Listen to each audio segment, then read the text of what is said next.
Hello viewers, সবাইকে শুভ সকাল।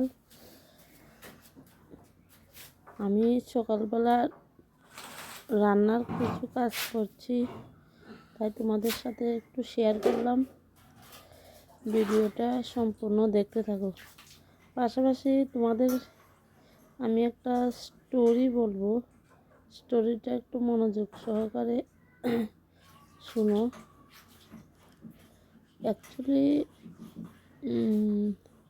Suppose মনে করো কোনো এক দেশের এক রাজা ছিল।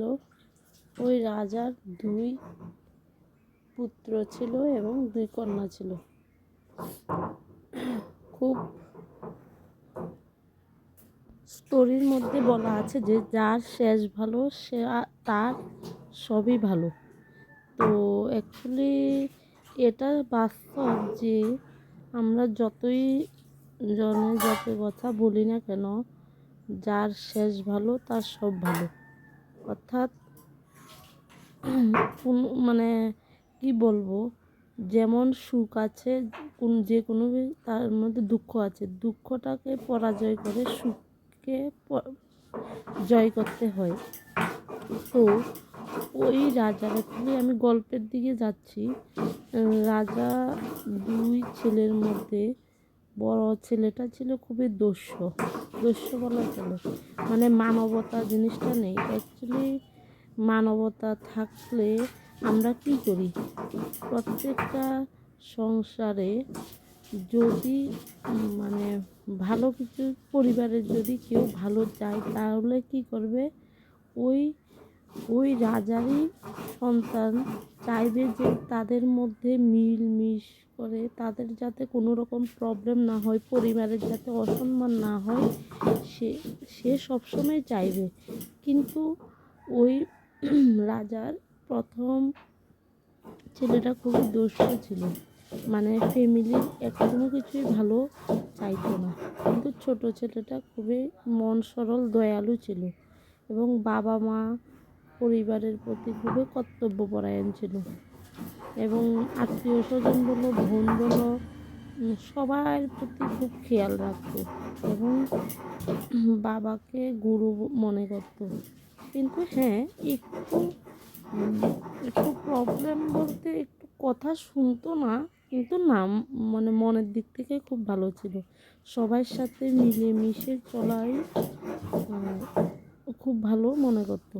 কিন্তু ওই রাজার যে বড় ছেলে, তার যন্ত্রণায় ছোটো ছেলের সংসার পুরা তছনছ হয়ে গেল।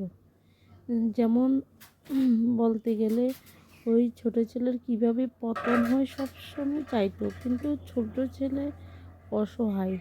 কারণ প্রথমত কারণ সংসারে একটা জিনিস, ভগবান একটা জিনিস অনেক পরীক্ষার মধ্যে দিয়ে তাকে একটা জিনিস মনে রাখা দরকার যে সবাই কষ্ট করো। আমাদের সভ্য সমাজে যতই কিছু অন্যায় হোক না কেন, অর্থাৎ শেষের দিকে কিন্তু তোমার যদি সুন্দরভাবে অর্থাৎ সত্যের ন্যায় চলো তাহলে শেষটা তোমারই জয় হবে।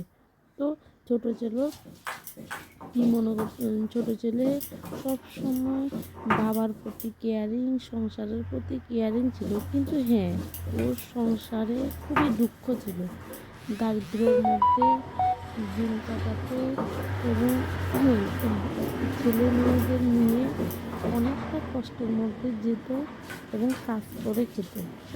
কারণ অ্যাকচুয়ালি একটা কিছু যেটা বাস্তব, যদি কেউ কষ্ট করে জীবনযাপন করে তার মধ্যে দেখবে কোনো রকম হিংসা নিন্দা এসব কিছু থাকে না। সে চায় আমি কষ্ট করে দুমুঠো বাবা মা সন্তানদের নিয়ে খেতে, ওরা আর কোনো কিছুই চায় না, মানে অট্টালিকা কোনো কিছুই চায় না। কষ্ট করবে, কষ্ট করে নিজের জীবনযাপন করবেন, অন্যের ভালো চাইতে গিয়ে সব সময় নিজের সংসারের মধ্যে এটা বুঝে না যে তোমার পিছনে বাস দেওয়ার জন্য সব সময় একজন রেডি থাকবে, সেটা না বুঝে চলতো। মানে কি বলবো, নিজের সব কিছু বিশ্বাস করে সব কিছু দিয়ে দিত। কিন্তু বড় ছেলে সব সময় সে বাঁশ দেওয়ার জন্য একটা রেডি থাকতো। তো কি মনে হতো, কি মনে বলবো আর কি, রাজার ওই ছেলে এতটাই যন্ত্রণাদায়ক, সেটা পরপর সংসারের মধ্যে মনে করো সাপোজ ওই ছোট ছেলে, রাজার যে ছোট ছেলে, ওদের সন্তানরাই মধ্যে বিভিন্ন রকমের ফাটল সৃষ্টি করতো। মানে বিভিন্ন রকমের প্রলোভন দেখিয়ে, লোকজনকে দিয়ে বিভিন্ন রকমের প্রলোভন দেখাতো। কিন্তু অ্যাকচুয়ালি হ্যাঁ, এটা সত্য, নিজে যদি ঠিক থাকা যায়, নিজে যদি সৎ পথে চলা যায়, কিন্তু যতই তোমার বাধা বিপত্তি আসুক, তুমি একদিন জয় হবেই। এটা আমি বলো, এবং ভগবানেরই একটা কথা, যে ভালোভাবে চললে সেটার পর মানে জয় একদিন হবেই। তো কী করতো, আর চলতে চলতে এইভাবে দিনগুলো কাটাচ্ছে। কিন্তু দেখা গেল সংসারের মধ্যে হয়তোবা এটা ঠিক যে প্রত্যেকের সংসারে বেশ কম প্রবলেম থাকেই, কিন্তু সেটা অন্যের প্রতি সবসময় মনে করো খারাপ চিন্তা ভাবনা রেখে নিজেকে সুখী মনে করা, এটা কিন্তু ঠিক নয়। প্রকৃত মানুষ কারা? যারা সংসার মানে কি, একজনের প্রতি আরেকজনের, মানে আমরা বড় বলো ছোট বলো, বড়দের কাছ থেকে ছোটরা কিছু শিখবে। যদি একজন ভাই আরেকজন ভাই যদি অন্যায় করে, সেটাকে সুন্দরভাবে বুঝিয়ে সেটাকে মানিয়ে নেওয়াই উচিত। কিন্তু সেই ভালো মানুষ নয় যে সব সময় অন্যের সংসারে গিয়ে অশান্তির সৃষ্টি করে অন্যকে ছোট করা। কারণ অন্যকে ছোট করতে গেলে নিজেকেই ছোট হয়। সে মূর্খ, এটাই বুঝে না যে আমি যাকে ছোট করছি সেই আমারই বংশেরই কোনো না কোনো ব্যক্তি। আমি ওকে ছোট করা মানে কি, আমি নিজেকে ছোট করছি। তো অ্যাকচুয়ালি অনেক ক্ষেত্রে কি হয়, পড়াশোনা বেশি করলেও অল্প বিদ্যা যেমন ভয়ঙ্করী, বেশি বিদ্যাও আবার বেশি পণ্ডিত হওয়া অনেক ক্ষেত্রে সমাজের ক্ষেত্রে কি বলবো, যারা বেশি পড়াশোনা করলে যে মানসিকতা ভালো হয় সেটা নয়। প্রকৃত মানুষ যাদের মন ভালো, সমাজের প্রতি সামাজিকতা মনোভাব এবং চিন্তাভাবনা সবসময় ভালো, অন্যকে হেল্প করা, এটাই হচ্ছে আমাদের জাস্ট কি বলবো, এটাই আমাদের মানে সমাজের সভ্যতার পরিচয়। অতএব ওই রাজা যে ছেলে, সে সবসময় চাইতো ওই সংসারে একটা ফাটল সৃষ্টি করার। কারণ পারেনি, যখন ভাই জীবিত ছিল তখনই কোনো কিছু করতে পারেনি, যখন নেই, মানে যার মনে করে যে ওদের তো কেউ নেই, এখন একটা সুযোগ, ওদেরকে আমরা ব্যবহার করে সংসারের মধ্যে বিভিন্ন রকমের কটূক্তিকর মনোভাব বা ওদের কোনো কিছু দুর্বলতার সুযোগ নিয়ে ওই দুর্বলতাকে আঘাত দেবে। কিন্তু সেটা নয়, এটাই মনে রাখতে হবে, যেমন দুঃখ যেমন আছে তেমনই সুখ আছে, ঠিক আছে? দুঃখ যেমন আছে সুখও আছে। আজকে যদি দুঃখ না থাকতো, আমরা সুখের মর্ম বুঝতে পারতাম না। হিংসা নিন্দা করা অ্যাকচুয়ালি ভালো নয়। ভালো মানুষ হতে গেলে সবসময় অন্যের প্রতি ভালো চিন্তা ভাবনা করাই উচিত। আর যাদের এই চিন্তা ভাবনা, তারা সবসময় এইভাবে করবে, কারণ তাদের তো খেয়ে দিয়ে কাজ নেই। অন্যের সংসারে গিয়ে একটু মনে করে একটু চিমট দেওয়া, মানে খুঁচালে ওদের মন শান্তি হয়, না হলে তো পেটের ভাত হজম হয় না। তাই সবসময় এইভাবে করতে থাকে। তো আর একটা জিনিস, যতই কিছু করুক না কেন, ভগবান একটা জিনিস আছেই। সে অর্থাৎ তুমি যদি প্রকৃতভাবে, সত্যি আমি মন থেকে বলছি, এটা স্টোরির মধ্যে আছে যে তুমি যদি ঠিক সঠিকভাবে চলো, তাহলে তোমাকে কোনো বিপদ, কোনো কিছুই মানে বাধা তোমাকে সৃষ্টি করতে পারবে না। ভগবানই তোমাকে দেখছে। তুমি যদি ভালো কর্ম করো, তাহলে তোমার ভালো ফল হবেই। কষ্ট করেই মিষ্টি লাগল পাওয়া যায়। কষ্ট না করে অন্যায়ভাবে চললে কোনোদিন নিজের সঠিক রাস্তায় পৌঁছাতে পারবে না। অতএব টাকাটা সমাজের ম্যাটার করে না।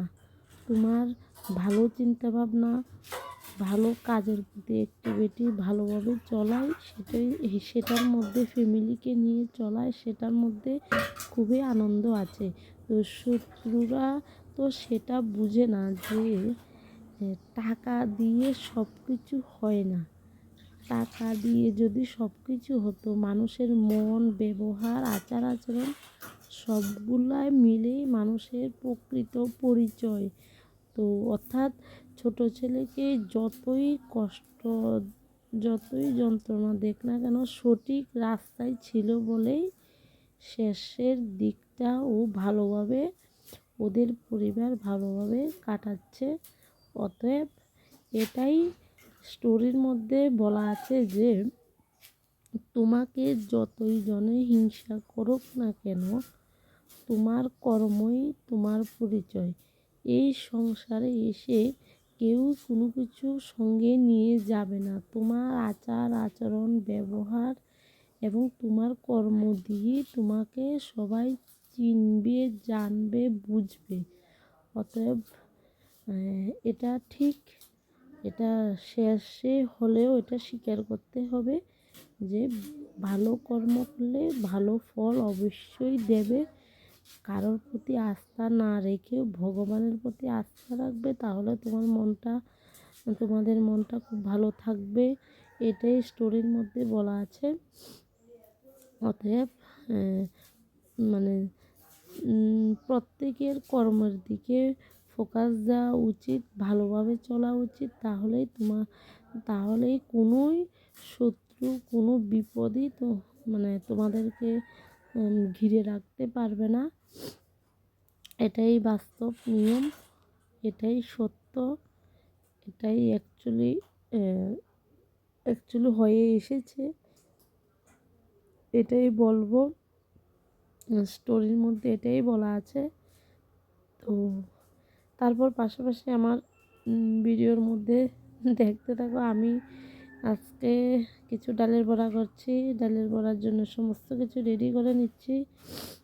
কিছু কাঁচা লঙ্কা ছিল, ওইগুলো তো অপচয় করাটা ঠিক নয়। তো সেগুলো আমি কিছু কিছু বেছে ধুয়ে নিয়ে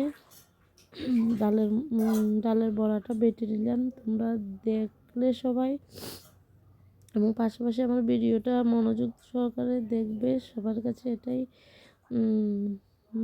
চাওয়ার। এবং আমি ওই কাজটা, সকালবেলার অনেক কাজ ছিল। অনেকে ভাবে যে বসে বসে হয়তো বা অনেকের চিন্তা ভাবনা হয়তো বা অনেক ঘরের বউ এসে হয়তো বা আজেরা বইয়া বইয়া খায়, কিন্তু যাদের এই চিন্তা ভাবনা, তাদের জন্য এটা করানো অ্যাকচুয়ালি না। সংসারের প্রত্যেকেরই কাজ থাকে। যাদের এইসব খারাপ চিন্তাভাবনা, তারা মন থেকে সেটা মুছে নাও। কারণ সংসার নারীরা চায়, নারীরা কি না পারে, সংসারটাকে গুছিয়ে নেওয়ার জন্য আপ্রাণ চেষ্টা করে। হয়তো বা কিছু কিছু প্রবলেম ক্রিয়েট হয়, সেটা দেখো, একা তো আর তালি বাজে না। সেটা সেটা হয়তো বা বিভিন্ন অশান্তির মধ্যেই একটা নারী অনেক কষ্ট পায়, অনেক দুঃখ পায়। তো সেটা হয়তো বা, যাই হোক, একটা কথা আছে, তোমাকে কর্ম করতে হবে, কর্মের মধ্যে তোমার পরিচয় হবে। সেটা আমি কর্মের মধ্যে দিয়ে দেখাবো। আমি কী করতে পারি না না পারি সেটা মুখে বলার আমার দরকার নেই। যারা বুঝবে শেষ পর্যন্ত, যারা আমার পাশে থাকবে, তারা দেখবে, অবশ্যই তোমরা আশীর্বাদ করবে যাতে আগামী দিন ভালো একটা পজিশনে যেতে পারি এবং সমাজের জন্য কিছু করতে পারি। আমার চিন্তাভাবনা সবসময় থাকবে সমাজের প্রতি কিছু কর্তব্যপরায়ণ। এবং দেখো, সংসারে তো সবসময় মানে সবসময় তো আর বেঁচে থাকতে পারবো না।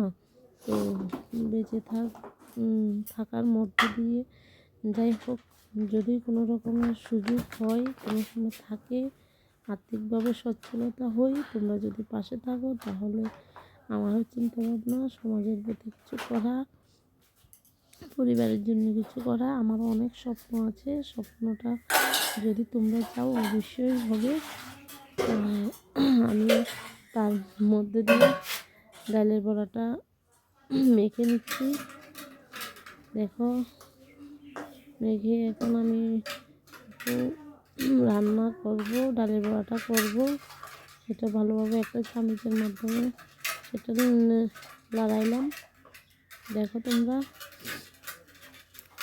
পাশাপাশি এর আগে আমি অনেক কাজ করেছি। ঘুম থেকে উঠে ঠাকুর প্রণাম করে তারপরে বাসি কাজ করলাম, করার পরে বাসি কাজ, ঘর ঝাড় দেওয়া, তারপরে উঠানের গোবর দেওয়া, ঘর মোছা, থাল বাসনগুলো ধোয়া, অনেক কাজ, উঠান ঝাড় দেওয়া, বিভিন্ন, তারপরে স্নান করা, পূজা দেওয়া থেকে শুরু করে ঠাকুর প্রণামী সম্পূর্ণ কাজ কমপ্লিট করে, যেহেতু তোমাদের দাদা একটু কাজের উদ্দেশ্যে যাবে, তাই তাড়াতাড়ি করে সবটা কাজ করতে পারিনি। তাড়াতাড়ি করে রান্নাটা বসিয়ে দিলাম, কারণ ও খেয়ে যাবে, নাহলে সারাদিন না খেয়ে থাকবে, ওটাও একটা চিন্তা ছিল। এখন ওকে খাইয়ে দেওয়ার পর আমি নিশ্চিন্তে বাকি কাজগুলো করতে পারবো। তাই এখন আমি ডালের বড়া আর একটু বৈশাখীর মাংস, মানে সয়াবিন দিয়ে আলু দিয়ে রান্না করলাম, সেটা ভাত নামিয়ে নিলাম এবং এখন আমি ডালের বড়া করছি। দেখো লাস্ট পর্যন্ত সেটা কেমন হলো দেখতে থাকো। তারপরে গরম গরম ভাত নিলাম, খেয়ে কেমন হলো